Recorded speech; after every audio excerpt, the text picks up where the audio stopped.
Assalamualaikum warahmatullahi wabarakatuh. Kita kembali untuk belajar soal-soal P3K BK. Waktu tinggal sebentar lagi ya, menghitung hari menuju teman-teman lulus P3K tahap 2. Jadi pada kesempatan kali ini saya akan memberikan soal-soal tentang studi kasus dan kita lebih mendalami tentang pendekatan dan teknik yang digunakan. Mungkin teman-teman masih ada yang bingung ya.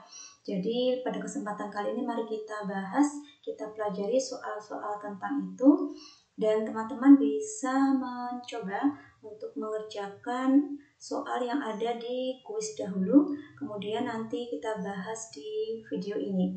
Jadi untuk link kuis seperti biasa saya share di deskripsi. Dan terima kasih kepada teman-teman yang sudah mensubscribe channel ini. Semoga bermanfaat dan teman-teman diberikan kelulusan dalam P3K tahap kedua. Nah, langsung saja kita mulai. Semangat belajar untuk soal P3K BK. Soal yang pertama. Seorang siswa yang selalu menjadi korban bully. Apa yang dilakukan konselor menghadapi masalah tersebut? Layanan yang diberikan untuk perilaku bullying yang tidak hanya melibatkan satu orang sebagai korban. A. Konseling kelompok, B. Klasikal, C. Konseling individu, D. Bimbingan kelompok. Nah, mungkin teman-teman masih ada yang bingung ya jika menemui soal model seperti ini. Di sini ada seorang siswa, jadi jangan langsung terpaut dengan seorang siswa berarti konseling individual, bukan ya. Jadi kita cermati dulu soalnya. Ada seorang siswa yang menjadi korban bully, tapi layanan yang diberikan itu untuk perilaku bullying yang tidak hanya melibatkan satu orang. Nah, berarti kan yang dikonseling itu bukan hanya satu orang. Nah, bullying ini kan berarti masuknya dalam masalah pribadi ya, bukan masalah umum tapi ke masalah pribadi.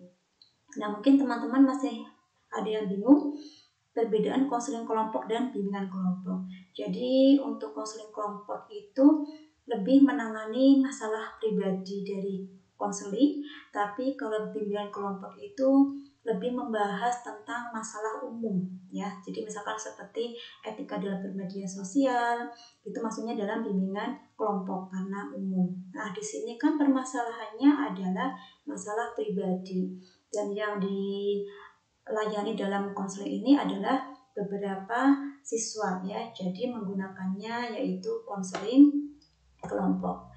Nah, begitu ya teman-teman. Jadi untuk membedakan bagaimana menggunakan konseling kelompok dan bimbingan kelompok, semoga teman-teman sudah bisa. Nah, kita lanjut ke soal berikutnya.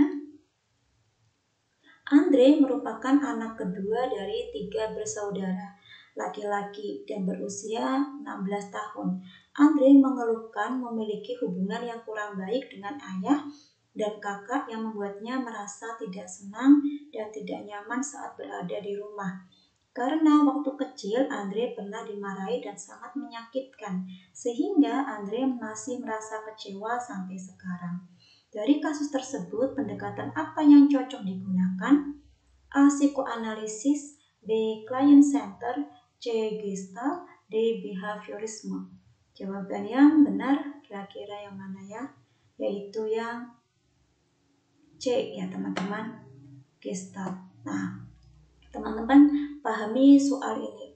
Jadi di sini itu si Andre masih memiliki rasa kecewa kepada ayah dan kakaknya. Sementara kejadian itu sudah berlangsung lama, yaitu sejak Andre kecil ya. Jadi harusnya Andre sudah melupakan, tapi ternyata Andre masih mengingat kekecewaan itu. Nah, ini kan berarti masuknya dalam unfinished business ya. Teman-teman juga pasti masih ingat ya apa itu unfinished business, yaitu masalah yang sudah terjadi lama tapi masih terus diingat atau belum selesai dianggap dalam konseling itu. Jadi unfinished business itu dapat diatasi dengan konseling Gestalt ya. Karena konseling Gestalt itu memfokuskan pada perasaan-perasaan subjek, kemudian kesadaran sekarang, kemudian pesan-pesan tubuh dan penghambat-penghambat kesadaran. Dan salah satu tujuan dari konseling Gestalt adalah untuk merangsang subjek mengembangkan kesadaran mereka sepenuhnya untuk memahami setiap detik, setiap menit pengalaman yang muncul. Jadi dari masalah yang dihadapi oleh Andri ini, maka pendekatan yang cocok digunakan adalah Gestalt. Nah, kita lanjutkan ke soal nomor 3. Susi ingin melanjutkan kuliah di luar kota setelah lulus sekolah, tetapi ayahnya pernah menyampaikan agar setelah lulus sekolah tidak boleh pergi jauh-jauh dari keluarga, sehingga Susi menjadi malas untuk belajar. Teknik apa yang digunakan dalam kasus yang dialami Susi? A. Empty chair, B. RIBT, C. Person Center, D. Reality. Kira-kira jawaban yang benar yaitu yang mana teman-teman? Yaitu yang B, REBT. Jadi pendekatan REBT atau Rational Motive Behavioral Therapy itu adalah pendekatan yang mengajarkan kembali untuk memahami input kognitif yang menyebabkan stres dalam aktivitas belajar mengajar dengan mengubah pikiran irasional konseling. Di sini kan Susi itu ingin kuliah di luar kota ya, tetapi dia belum pernah menyampaikan ini kepada orang tua, seolah-olah dia sudah menganggap bahwa orang tuanya tidak akan setuju.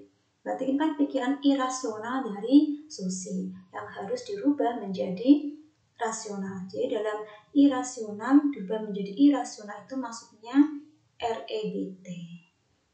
Kita lanjutkan kembali ya untuk soal nomor 4. Budi memendam perasaan merasa bersalah kepada ayahnya yang sudah meninggal. Dia ingin dapat menyampaikan kepada ayahnya tentang apa yang dia rasakan. Teknik apa yang sebaiknya digunakan oleh konselor? A. Empty chair, B. RIBT, C. Patient Center, D. Reality.